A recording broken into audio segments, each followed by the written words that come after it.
Hey everyone, Rebecca here from the Groundwork Collective. Welcome back.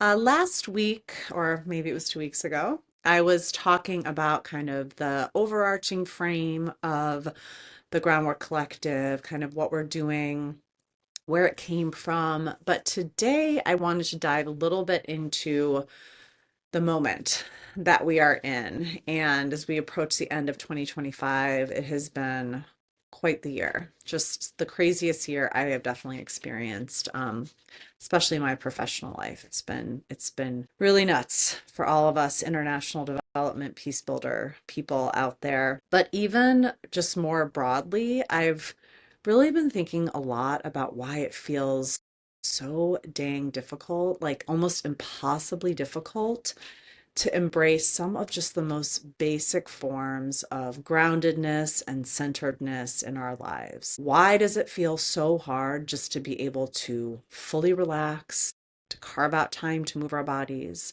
to be with the people we love, to be present in what we're doing, and most importantly, to allow ourselves the intentionality in the space to really create the lives that we know that we can and we want to lead. And the more I've been thinking about this and reading and listening to other thinkers and having conversations, you know, I've really come to the realization that we are living in a time that's just between two different frameworks, right? We're in this in between stage. The old frameworks in which we used to live, just as cultures and society, those are going away if they're not gone for the most part already. And the new ones have yet to be born. So we're in this in between space. And so I wanted to talk a little bit about, what that feels like, why it matters, and most importantly, like what we can do about it. And so when I say framework, what I really mean is that throughout all of human history, people have had consistent ways of living. We had religious structures, community structures, cultural traditions that were such a deep part of what it meant to be human. They were far from perfect, but they provided an important context, provided answers to some of the questions like, what matters to us?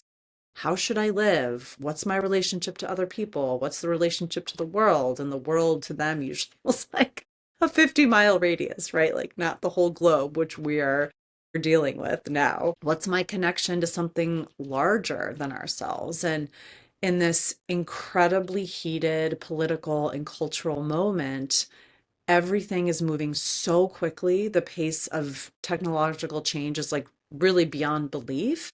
But then at the same time, all of those ways that we understood the world and all the frameworks are melting away.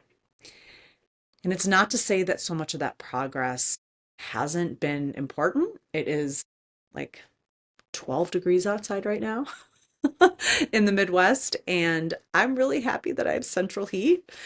Um, So obviously, like there's so many things to be grateful for, but we also have to realize that with this material progress, particularly within like the last 10 to 15 years, we've lost something in exchange for that. We have so much information now, and like I said, almost no context in which to process it. So just on like a daily level on just how we experience that. We wake up, most of us check our phone. I'm really working on that, but within that 5-10 minutes that you're on your phone, you are receiving and trying to process more information that someone in the 18th century, the 19th century would get in a week, a month, or even maybe a year. So much information, and we just don't have the ways to process it. So we need to ask ourselves, like, what do we do with all of this? How can we start to find a different way to work? What does it all mean? What do I take in? What do I let go? Because you can't possibly have it all, right? So these old frameworks, these tight-knit communities, these cultural traditions, they are they are going, they're dying. It's almost like we need the death doula for this old age and the strength to figure out what's next. In this in between stage, it is disorienting. It can be so destabilizing. And I think what I've also realized is that it creates kind of this like constant low level anxiety that unfortunately we've all just kind of become accustomed to. But it's creating so many problems, either right now immediately or things that will catch up with us in the future. And it's just not a way to live. It's just not. So here's what I also want you to hear, and what I'm also telling myself, because sometimes it's hard to remember that in this in between space, there's also this incredible opportunity. And what I'm trying to put like words around it because I feel it. I know that there's something that is like trying to come out, trying to be birthed, and we have to know what it is, name it, and then work towards it. So in the Groundwork Collective, in my own thinking, I'm calling it this like spiritual ecosystem that we're creating. There's many other names you could use, but and it's your personal ecosystem, the way that you kind of derive meaning, build your days, create a meaningful life for you personally, but also for the collective. And I think that there's this incredible opportunity that we have. And it has to be something that works for us now. We can and we should draw upon the wisdom traditions to build it, but it has to be for us in this moment with what we're dealing with. And we have to be intentional. We have to create like these sacred boundaries around our minds, around our time, around the way that we show up in the world. Because if we're just letting go, right? And it's really nice to like, I'm just going to go with the flow. I'm going to just allow what comes to come.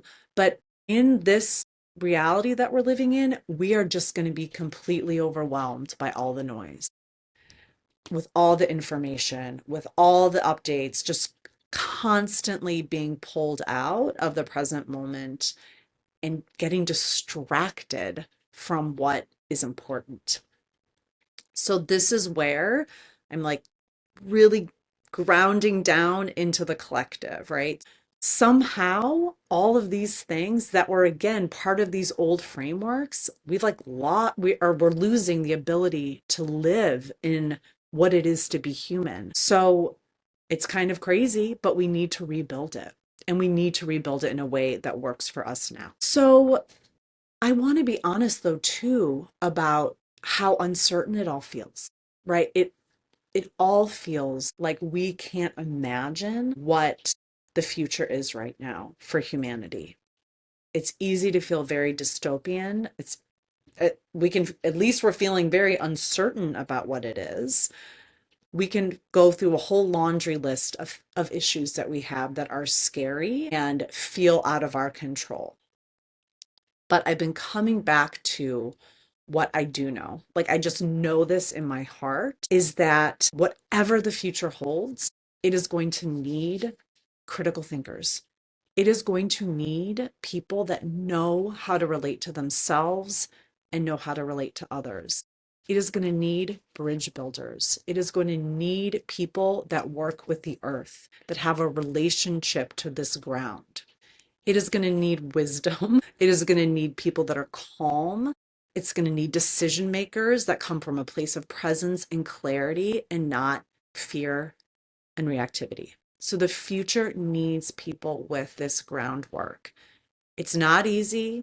It's not immediate, but we have enough of easy and immediate in our world right now. We need people with conviction, grit, and passion to actually make a change. And it's not really an abstract future. It is like this year we need this. It is this month. It is like tomorrow. Like we need this. Our families need it. Our organizations need it. Our communities need it. We need to be able to hold the complexity of what's coming without collapsing. We need to be able to navigate uncertainty and not panic. and we need to be able to sustain this engagement over time. And so the highest aspiration of the Groundwork Collective, it's really not personal wellness. It's not about helping us feel less stressed. I mean, it is, because that is like fundamental. That matters. Like, we actually have to have a sense of presence and calm. But the highest aspiration is taking that and not going to get massages or bubble baths all the time, but actually filtering it into our leadership capacity, our own ability to make a difference in our communities and in our countries and in the world. Because as much as we would like to think others are going to do it, they're not. It's us. And the lucky thing is we can do it. We can be those people if we put our minds to it. So I'm really glad you're here. I'm really glad that there are people out there that understand that it's really this movement from what was old to what is new. Moving from it's just all about me and what I can do to something that's bigger with the collective. So if you haven't signed up for the newsletter, please sign up. There's a lot more offerings that are going to be coming out in 2026, and we're going to need it. So thank you all for being here. Remember, the in-between times are hard, but we can get through it and birth something really beautiful together. See you next time.